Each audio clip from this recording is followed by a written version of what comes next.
Hola a los crísticos, crísticas, eh, a quienes buscan el camino espiritual y a quienes siguen el movimiento de fe crístico. Voy a comenzar a subir algunos videos aquí en la página del movimiento de fe crístico, o al menos uno por semana, es mi compromiso, para hablar de distintos temas que sirvan para aclarar, para ayudar a aclarar y para tomar decisiones de fe en este camino. Vamos a partir explicando algo sustancial. Nosotros culturalmente hemos asociado a Cristo a las religiones, y eso es natural, no es que uno lo haga a propósito, es lo que nos llega. Muchos provenimos de familias católicas, como en mi caso, evangélicos en muchos, pero hay una figura, digamos, en esta parte del occidente del mundo, en donde Cristo es la figura religiosa o de fe a la cual culturalmente nos asimos, ¿m? O nos hacemos con ese. Pero pocas veces reflexionamos con respecto a quién es, cómo es, qué significa. Se ha asociado, también por influencia cultural, el Cristo a la figura de Jesús, lógico, porque el Cristo encarna en Jesús. Y del punto de vista cultural y religioso, hemos asociado la fe de la cristiandad en la cruz. Y de ahí hemos hecho folclore religioso a través de las procesiones, el Cristo negro, el Cristo de la piedad, el Cristo, etcétera, etcétera. En los años en donde surge las teorías esotéricas de la nueva era, se empieza a hablar de un Cristo cósmico, de un Cristo personal, de un Cristo hombre, de un Cristo Dios, etc. ¿Cuál es la mejor fuente para que nosotros determinemos de qué Cristo hablamos? Lo mismo que en otros videos con respecto a otro tema, el tema del I Ching, en el cual tengo videos en YouTube, I Ching André. Digo que la mejor fuente para saber de qué tratamos es que la fuente misma diga y se presenta a sí misma. Esa es la mejor fuente, no la que yo interpreto o no la que otros hombres interpretan. Si el I Ching dice que es una herramienta entregada para los dioses para que los hombres lleguen al camino medio, etcétera, etcétera, entonces, si eso dice el I Ching que es, o como le contestó a Carl Gustav Jung, como el pozo, si el I Ching dice que es el pozo que da agua viva, etcétera, ¿por qué yo tendría que creer que ese instrumento es otra cosa? Si Cristo en los evangelios sinópticos o canónicos y en los evangelios apócrifos se presenta a sí mismo como divinidad, dice: yo vengo de arriba, yo solo yo conozco al Padre, el Padre y yo somos uno, nadie llega al Padre si no es por mí, Abraham se alegró este día porque me encuentro acá en la tierra. Luego está el hecho de la transfiguración, donde aparece con Elías y con Moisés, etc. ¿Por qué yo tendría que interpretar de que Cristo no es Dios? O que Cristo no viene de un estamento superior. ¿Por qué yo tendría que cuestionar que el único camino al Padre es Cristo, o el único que ha conocido realmente al Padre es Cristo? Lo dice él. Yo tengo dos posibilidades aquí. O yo le creo a Cristo, o yo creo interpretaciones de Cristo de la iglesia, del pastor, de un libro, de un fulano, o la que yo creo, o la que a mí me parece. O yo me construyo mi propio Cristo, o yo estoy obligado a tratar de llegar y entender al Cristo que se declara a sí mismo. Hay un testigo de primera persona, que es Juan, muchos le llaman el predilecto, Juan, el más joven de todos los apóstoles, en cuyo testimonio abre diciendo el verbo. Y el verbo era antes, y el verbo fue creador del mundo, y el verbo era con el Padre, etcétera, etcétera. Es decir, ahí hay una versión de una calidad divina, el verbo, una existencia con el Padre, ¿verdad? Antes del mundo, también creador del mundo, etc. Da una categoría. En Apocalipsis lo coloca como Rey de Reyes y lo pone a cargo de un conciliábulo de dioses de 24 Elohim. Si yo miro esas categorías que no se desmienten, yo digo, definitivamente el Cristo es antes de Jesús, fue durante Jesús y sigue siendo después de Jesús. Por lo tanto, es una divinidad, siempre fue una divinidad, y lo que él declara de sí mismo es lo que yo tengo que creer. El resto son interpretaciones. Es una cuestión de lealtad o de fidelidad a la fuente. Yo puedo creer o no creer, pero si yo creo, tengo que aceptarlo. Y si yo no creo, quizás tendría que fijarme en otro Dios que no sea el Cristo. Pero cometemos error al intentar interpretar y construir. Es como si dijera, yo quiero construir mi propio Buda. No me gusta el Buda. Él dice que es un Tathagata. No, yo no creo que sea Tathagata. Él dice que Nirvana. No, yo no creo en Nirvana. Yo creo en otro Buda.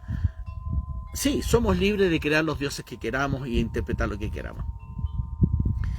Con el Cristo nosotros tenemos que ir a la fuente. Y si Cristo es Dios, y si Cristo es el Verbo, es el Elohim mayor, ¿cuál es el motivo por el cual tenía que encarnar en Jesús? ¿Cuál era el plan? Él dice que fue mandatado por el Padre. Hay una oración en Getsemaní que dice, Padre, no será posible que esta copa pase de otra manera, etcétera, etcétera.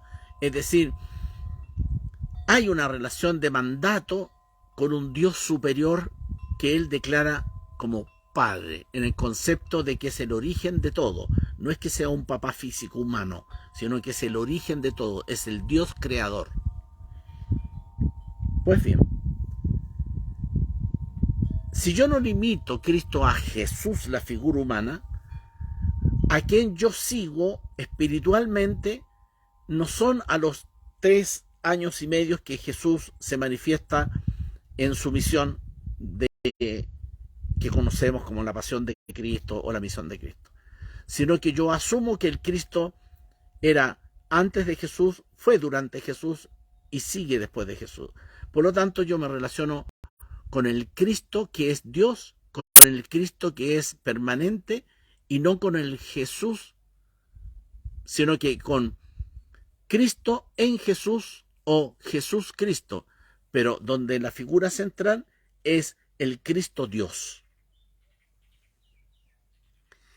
Si hago esta elección, entonces yo voy a entender que el rol de Cristo en Jesús, ¿verdad? Es un rol que está establecido en un plan que se llama plan de salvación. Tengo que conocer ese plan de salvación. Y tengo que conocer, porque nadie salva a alguien que está bien, que está caminando bien, que va correctamente por la vida. Uno salva al que se está ahogando, el que está en un abismo, el que está en peligro, el que está caído. Por lo tanto, si hay un salvador, hay algo de que salvar. Y si hubo algo que salvar, tiene que haber habido una caída. Y si hubo una caída, eso significa de que había un camino por donde nos estábamos perdiendo. Si yo entiendo la salvación, tengo que entender la caída. ¿Y de qué nos salvaron? Porque de otra manera voy a seguir diciendo que tengo un Dios salvador, pero voy a seguir repitiendo de que estoy caído. Si hubo salvación, ya no estamos caídos.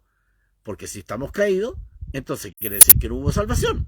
Entonces Cristo no vino, o el que vino no era el Cristo. Entonces, si yo digo que Cristo realmente vino por un plan de salvación y Cristo cumplió con su plan, quiere decir que nosotros estamos salvos. Bien. Estos conceptos los tenemos que entender bien, para entender bien a Cristo. ¿Por qué? Porque nosotros, seres humanos, nos podemos relacionar con Dios como queramos, inventar los dioses que queramos o no creer en nada. Pero para tener un orden de cómo yo me relaciono con un Dios, en este caso Cristo, ¿verdad? Yo tengo que partir de mí, no de Cristo. Yo ya entiendo quién es Cristo. Sí, ok. Pero entiendo quién soy yo. Ok, entendí lo que era Cristo. Es un Dios que encarnó, entiendo mejor el Evangelio con esto, puedo leer mejor los apócrifos con esto, puedo entender mejor a Juan, puedo entender mejor Apocalipsis. Porque desde que el concepto de Cristo Dios se entiende mucho mejor todo lo que está ahí. ¿No? El Sermón del Monte, por ejemplo. Pues bien, ahora ¿quién soy yo? ¿Yo soy un Dios? No, creo que soy un ser humano. Bien, si yo no me conozco, yo no sé quién soy, yo no sé por dónde me relaciono con Cristo, si con la lectura, con la mente, con la naturaleza, orando, meditando, ¿qué hago? Porque no sé, no me conozco. Entonces, ¿qué hago yo? Como no me conozco, como no sé cómo relacionarme con Cristo, leo la Biblia o voy a la iglesia, porque es lo que nos ofrecen, es lo que hay, digamos, en el mercado de la fe. Pero si yo asumo que yo, ser humano, tengo un cuerpo carnal que es pasajero, que envejece, enferma y muere, pero también tengo necesidad, este cuerpo tiene necesidad, y vivo en un mundo. Este tipo de mundo crea necesidades. Bien, ¿yo seré lo que el mundo quiere y me pide y me exige? ¿O seré lo que mi carnalidad pide, exige? Deseos, pasión, lo que sea. ¿Qué más tengo? Tengo alma, es decir, el alma comprende sentimientos, emociones, psiquis, ¿verdad? Y lo más insondable de los aspectos tanto buenos como negativos del ser humano. Un alma puede descender a las profundidades de la maldad y el alma puede ascender a los puentes de luz. El alma es volátil, sube y baja. Pero además los seres humanos tenemos espíritu, que no es lo mismo el alma, porque el espíritu es una gracia, es decir, una concesión del Creador a través de Cristo, que coloca en nuestros seres humanos, nosotros, un chip, un software, un ingrediente, una chispa, que es parte del Padre. Nuestro espíritu es una parte mínima, ínfima, sacada, extraída como una pequeña chispa del sol del Padre. Ese es nuestro espíritu. No es nuestro en cuanto no es carnal, en cuanto no es emocional, no es mental, ni es mundano. Es nuestro contacto, nuestra relación con lo espiritual, con lo divino. Si en nosotros hay algo de divino, es el espíritu.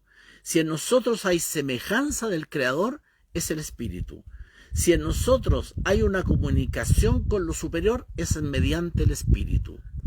Por eso se habla de camino espiritual, es decir, conocer el espíritu, aceptar el espíritu, practicar con el espíritu y llegar en un punto determinado que sea el espíritu el que gobierne mi alma, mi mente, mi cuerpo y mis necesidades y mis opciones. Si yo tengo claro o quiero investigar realmente al Cristo Dios y yo discierno quién soy yo realmente y yo opto por el camino espiritual para que mi espíritu sea el que defina mi vida y Cristo sea el Dios con el cual yo me quiero encontrar, yo tengo ya marcado un camino. Este es mi camino, desde el espíritu al encuentro con Cristo.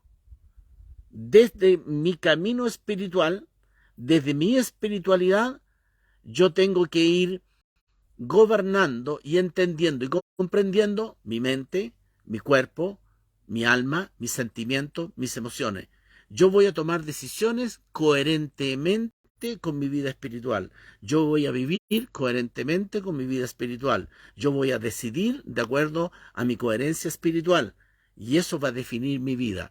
Si tú tienes una opción por el camino del espíritu espiritual y quieres un encuentro con Cristo y tú vas desde tu espíritu a Cristo, eso se llama camino espiritual crístico y es lo que ofrece el movimiento de fe crístico al cual tú estás ingresando en esta página. Vamos a seguir conversando. Una vez por semana voy a subir distintos temas críticos. Eso es mi presentación por ahora. Un abrazo fraterno en la fe en nuestro Dios, el Cristo, con el cual yo he tenido encuentros y en el cual creo profundamente y al cual proclamo como mi Señor, mi guía, mi conductor. Muchas gracias, nos vemos a la próxima.